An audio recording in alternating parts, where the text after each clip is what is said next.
Super Esporte ao vivo, quinta-feira, 19 de fevereiro de 2015, dia de alegria para o Corinthians, que ontem venceu o São Paulo na estreia da Libertadores, 2-0 Timão e festa alvinegra na Arena de Itaquera. Segundo gol do Jadson, é verdade, causou uma pequena, quase nenhuma revolta por conta da falta que o Sheik fez no Bruno do São Paulo. Então, logo eu vou falar sobre isso com o Gojai, que já está aqui lendo. E, claro, trazer todas as notícias de Santos e Palmeiras, que seguem trabalhando de olho em mais uma rodada do Paulistão, para a gente começar as informações do tênis.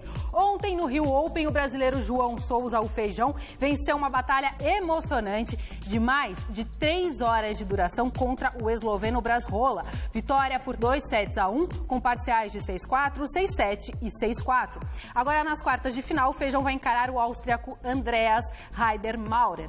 Quem também avançou foi o cabeça de chave número 2 do torneio, o espanhol Davi Ferrer, que contou com a desistência do holandês Tjemo de Bakker, que teve problemas estomacais e abandonou a partida. Coitado, né? Passou mal mesmo. Eu vi lá, ele encostou na rede, ficou fraco. Será que ele comeu alguma coisa no Rio de Janeiro? Para onde o Jonas Campos vai, no fim de semana, ver o evento? O Palmeiras aproveita essa semana livre para treinar e ajustar o time que vai trabalhar no domingo contra o Penapolense pelo Campeonato Paulista. O Verdão deve ter novidade na equipe titular. O Osmar Garrafa tem as informações. Vamos ver. Não só o técnico Oswaldo de Oliveira comemora o fato da equipe ter toda uma semana de treinamentos. O lateral Lucas sabe da importância desse momento para o grupo, que ainda está em formação. Desde quando iniciamos, não tivemos essa semana, vamos ter essa e na próxima.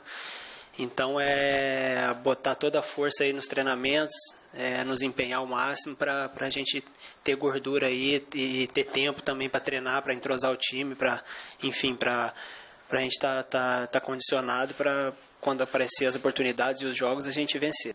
Para a partida do próximo domingo contra a Penapolense em Penápolis, Arouca enfim deve estrear.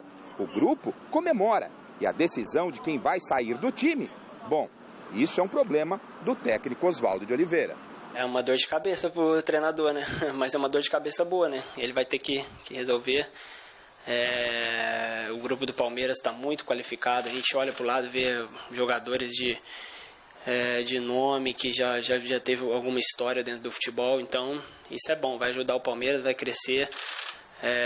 O Arouca jogando vai nos ajudar muito. Além de Arouca, o técnico Oswaldo de Oliveira deve ganhar novos reforços para a sequência da temporada. Em breve, Cleiton Xavier deve estrear com a camisa do Verdão. E Valdívia está praticamente recuperado de uma lesão e deverá ser reforço ainda esse mês. O grupo comemora esta possibilidade. Sempre admirei o futebol dele, uma técnica, uma qualidade incrível. São poucos jogadores no futebol brasileiro que têm a condição que ele tem de colocar uma bola, de colocar alguém na cara do gol, de fazer gol. Então, quando tiver à disposição, vai nos ajudar muito, com certeza. Tudo bem, todo mundo ama muito o Valdívia, muito legal e tal, mas eles têm que resolver, né? O Valdívia é querido pelos jogadores, até por quem não conviveu com ele. Esse rapaz, o Lucas, aí, pelo que ele fala dos companheiros, deve ser um rapaz muito bom de grupo. E isso ajuda bastante na convivência do dia a dia. E o que o Oswaldo precisava era ter um tempo a mais para trabalhar, treinar. Ele está tendo a semana toda, a chamada semana cheia, para ele trabalhar e ajeitar a equipe para o próximo jogo do Campeonato Paulista. Isso é muito bom, inclusive para testar assim, de que maneira, no lugar de quem ele poderá usar Arouca. Arouca, que estava animadíssimo no treino, por sinal. Depois de trabalhar assim... Aquele trotinho é um trotinho. Só no trotinho, trotinho da vovó. Calma. Vovó corre daquele jeito. Volta calma. Vovó corre daquele jeito. Depois de muito exercício. Eu imagino, nem vamos pensar no que ele fez. Depois de trabalhar sem acesso à imprensa na última terça-feira, os jornalistas puderam acompanhar ontem o treinamento do Santos. E nesse início de temporada, quem está chamando a atenção no Peixe não é o ataque, e sim a defesa. A reportagem é do Fernando Gavini. Depois de 5 rodadas disputadas no Campeonato Paulista, o Santos segue invicto. Com 3 vitórias e 2 empates, o Peixe tem a segunda melhor campanha da competição. E o principal destaque é a defesa, que até agora sofreu apenas 1 gol. E o mérito é de todos, não tem ninguém individualmente não, todos estão trabalhando firme e forte aí. para a equipe não tomar gols, que dá tranquilidade maior para a gente fazer os gols e sair com as vitórias. Vanderlei divide o mérito com o resto do grupo, mas é inegável a importância do goleiro nos números obtidos até agora. O jogador contratado do Coritiba disputou 3 das 5 partidas até agora e foi fundamental, principalmente no empate de 0-0 contra o São Paulo semana passada. Fui bem recebido por todos, jogadores, comissão, a própria torcida. Creio que fiz 3 boas partidas e estou procurando ajudar, né? A gente tem que procurar essa classificação o quanto antes, então a gente tem que estar procurando vencer todas as partidas, é o que a gente vem fazendo. Estão sendo partidas difíceis, mas o importante mesmo é estar pontuando, né? E a gente estando bem individualmente também ajuda muito o grupo. De todos os times que disputam o Paulistão, o Santos é o que está mais próximo de se classificar para as quartas de final. Primeiro colocado do grupo D, o Peixe tem 11 pontos, 8 a mais do que o Bragantino, que é vice-líder da chave, mas apenas o 14º na classificação geral. O Campeonato Paulista é um dos melhores do Brasil, né? A gente sabe que o estadual aqui é um dos mais fortes, as equipes do interior também vêm fortes, tem um bom investimento. É complicado você falar da nossa chave, porque as equipes não estão pontuando muito, né? Que não jogam entre si, né? Jogam com as outras chaves. Só que a gente tem que pensar no nosso, né? Um desfalque importante na sólida defesa do Santos é o volante Alisson. O jogador sofreu uma torção no joelho no clássico contra o São Paulo.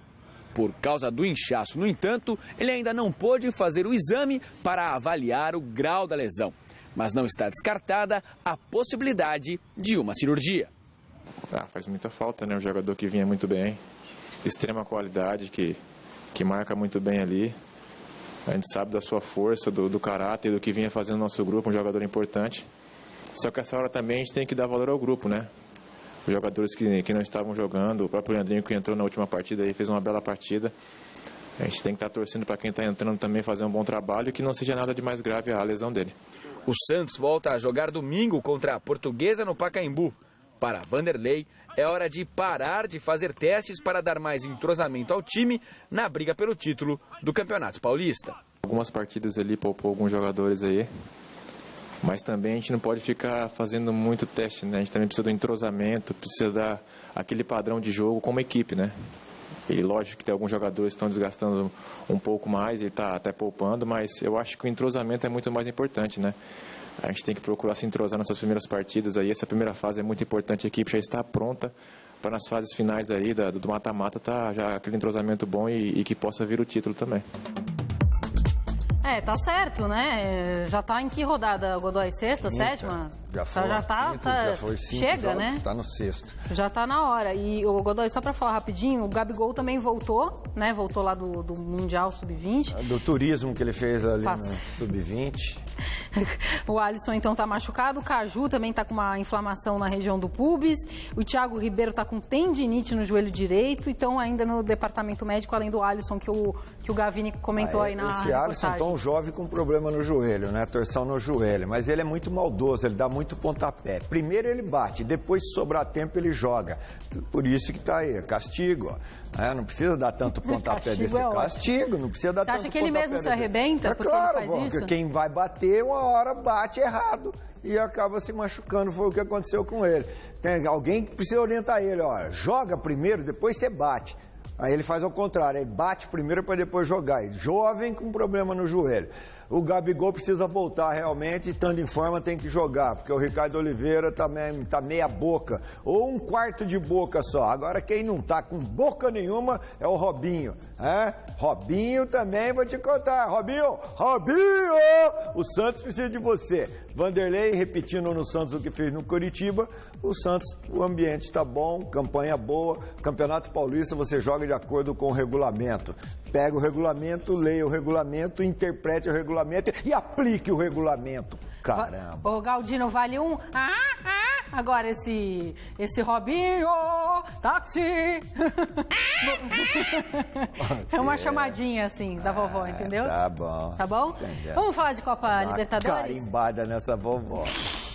Libertadores da América, antes da gente falar do super majestoso de ontem, entre Corinthians e São Paulo, vamos falar do Atlético Mineiro, que estreou com uma derrota no Grupo 1, jogando em Santiago, no Chile. O Galo perdeu para o Colo-Colo por 2-0 com gols de Felipe Flores, que chutou de longe e contou com uma querida falha e uma senhora falha do Vitor, né, o goleiro do Atlético. E Paredes fez um gol bem bonito também de cabeça. Foi mal, né, esse primeiro gol. O goleiro leite condensado. Ele. Foi feio, né? Bateu, tomou. Foi uma falha bem... Foi. Mas aí isso acontece. Deu aquela quicadinha. Como diria o Trovão lá de Tanabi, só toma quem tá no gol. É verdade. Ele é um bom goleiro. Bom goleiro, né? Bom goleiro. Só morre quem tá vivo, né? Tipo isso. Dizem, não sei quem inventou, acho que foi o Chico Lang que inventou essa filósofo. Frase. A morte faz parte da vida. Ai, que bonito. Nossa, eu fiquei até um pouco emocionada. Bom, enquanto isso, mais uma. Enquanto isso, em Itaquera, deu Corinthians no primeiro majestoso da história da Libertadores. O Timão venceu o São Paulo por 2-0 com um gol de Elias, ainda no primeiro tempo, e do Jadson na etapa final. O segundo gol, inclusive, foi motivo de muita polêmica, já que os jogadores do São Paulo reclamaram, e Ganso, como reclamaram, de uma falta não marcada do Emerson Sheik em cima do Bruno, do São Paulo. Mas antes de mais nada, vamos ver o que o elogiado técnico Tite, né, falou sobre essa vitória corintiana ontem em Itaquera. Vamos ver. Eu digo que jogos importantes dessa grandeza, de um nível técnico extremamente alto, tu não vai dominar o adversário o tempo inteiro. Nós tivemos 2/3 do jogo, onde foi superior. E naquele momento onde nós não fomos superiores, que eles foram os 15 minutos do primeiro tempo, talvez um pouquinho mais, não sei, a gente não dava infiltração ao adversário. Então o time tem que saber sofrer também. Porque em jogos de futebol, tu não vai ser dominar a bola, criar oportunidades o tempo todo. Ainda mais com a qualidade técnica que tem. Essa consciência dos atletas, associado a uma exigência, cobrança, instrução, conscientização, não sei, use o adjetivo que queira, de dizer que nós tínhamos que jogar no segundo tempo e aprender que 2 outros jogos, que eu não lembro exatamente, a gente deixou, contra o Once Caldas, e um outro jogo que a gente deixou de infiltrar, deixou de jogar, a gente sofreu demais, e que nós tínhamos que manter um padrão no segundo tempo. Manteve, e a equipe, ela nos 3 setores do campo, ela procura fazer o perde e pressiona, para ter a bola e a partir daí jogar. Muito bem, do lado do São Paulo, o Muricy Ramalho preferiu não falar muito sobre a arbitragem, ficar chorando não, e reconheceu a superioridade do Corinthians no confronto. Vamos ver. Eu não acho que a gente deve passar uma responsabilidade para a arbitragem, porque a gente não jogou bem, né? A gente teve, como era previsto, uma boa posse de bola, porque é o que nosso time tem, ainda mais com o meio campo hoje de muita técnica, mas muito pouca profundidade. Então não dá para reclamar. Eu acho que o lance que eles estão reclamando, para mim era muito longe para ver, que era o lance do segundo gol, né? Me parece que foi falta, mas se não for o segundo gol, fica 1-0. Porque a gente realmente produziu muito pouco, né? Então a gente tem que reconhecer que a gente tem que ser um pouco mais, né? Só esse jogo de um bom toque, de boa técnica que a gente tem é muito pouco.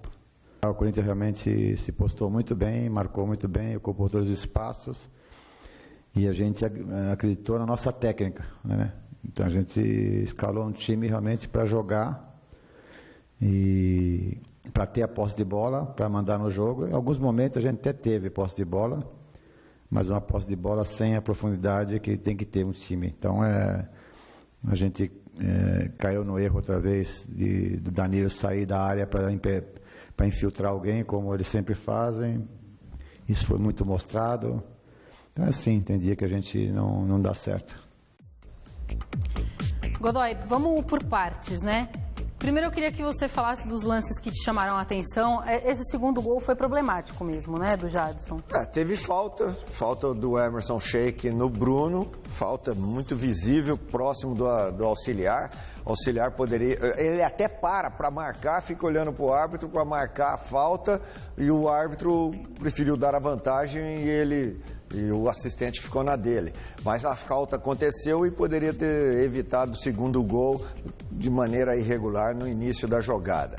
Mas as coisas para o São Paulo poderiam ter ficado pior, poderiam ser bem piores se o árbitro aos 10 minutos do segundo tempo tivesse expulsado o Denilson, que agrediu o Elias na disputa da bola com o bração no rosto do Elias. Deu uma cotovelada, né? Poderia ter sido expulso ali e o árbitro só mostrou o amarelo. Com 1 a menos, com 10 minutos do segundo tempo, aí que seria mesmo um chocolate. O São Paulo jogou e foi dominado da maneira que foi contra o Santos. Só que contra o Santos, o Rogério Ceni pegou as que deu e as que não deu, né? E ontem o Rogério Ceni não pôde fazer milagres.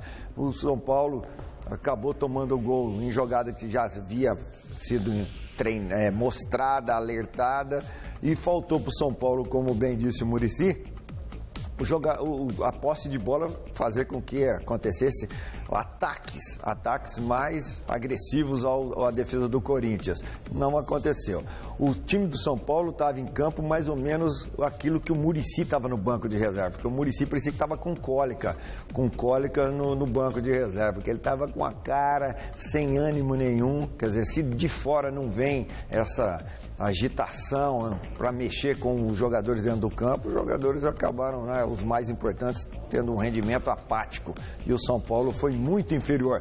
Tão inferior que nem o gol irregular dá para justificar ou desmerecer a superioridade tática, a obediência tática do Corinthians, que segue à risca aquilo que é treinado, que é determinado, que é combinado. É sobre isso que eu queria conversar. Muito se falou nas redes sociais, mesmo os comentaristas, nós aqui, sobre como o Corinthians mudou do Mano para o Tite em pouco tempo, né? Como ele conseguiu organizar o time de uma maneira esplêndida. Foi esse ano provavelmente sabático dele aí, que ele comentou que viajou bastante, viu os jogos da Champions, foi para a Europa, enfim, se reciclou. Até eu vi no Twitter, assim, palmeirenses, vi colegas são paulinos comentando como o Tite conseguiu organizar o time de uma maneira que o São Paulo ficou assim morto, não tinha o que fazer. Não é só o São Paulo, todos os adversários estão sendo inferiores ao Corinthians, está havendo essa superação, inclusive ganhou do Palmeiras dentro do campo do Palmeiras, do estádio do Palmeiras. Agora, não é tanta diferença, mas o ambiente é muito diferente, o relacionamento do Tite com os jogadores é diferente do relacionamento e do clima que existia do Mano com os jogadores. Taticamente, você acha que o que mudou, Godoy? Mudou, o time do Corinthians joga defensivamente um bloco muito mais sólido e para atacar está havendo uma mobilidade muito maior. Tanto é que jogadores que não estavam rendendo com o Mano estão rendendo agora. Um exemplo seria o Elias. Está jogando o que não estava jogando, quer dizer, está sendo aproveitado taticamente, fazendo gols, aparecendo na cara do gol. Então, mesmo com a ausência do Guerreiro, que era o mais importante para o Mano, era o Guerreiro. Mesmo com a ausência do Guerreiro, o time não sentiu tanto. 2 jogos sem o Guerreiro e a equipe conseguindo os seus objetivos, principalmente a vitória com a superioridade que demonstrou ontem sem o Guerreiro em campo. E o Maicon, no break lá no intervalo do primeiro para o segundo tempo, estava todo irritado e tal. O repórter perguntou para ele da falha, falou que foi uma falha geral.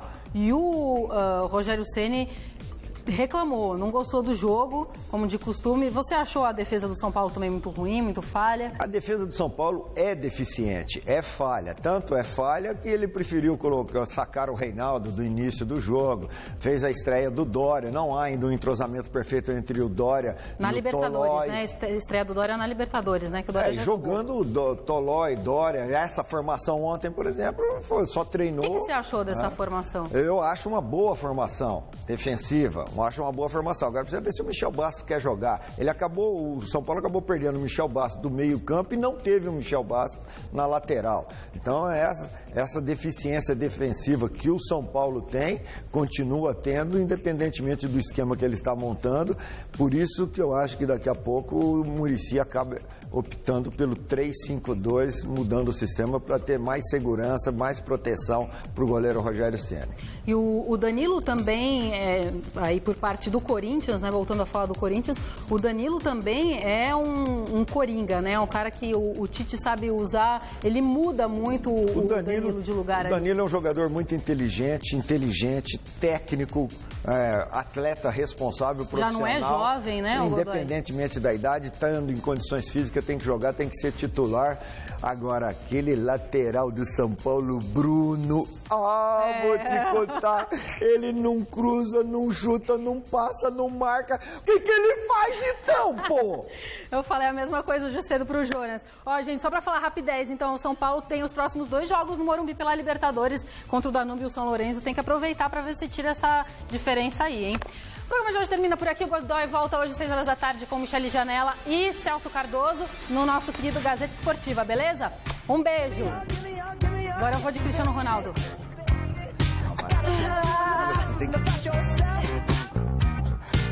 Hoje, 11h30 da noite, conheça o Flybird, o esporte que é a sensação do verão com o Hoje Tem. Assista agora, Revista da Cidade.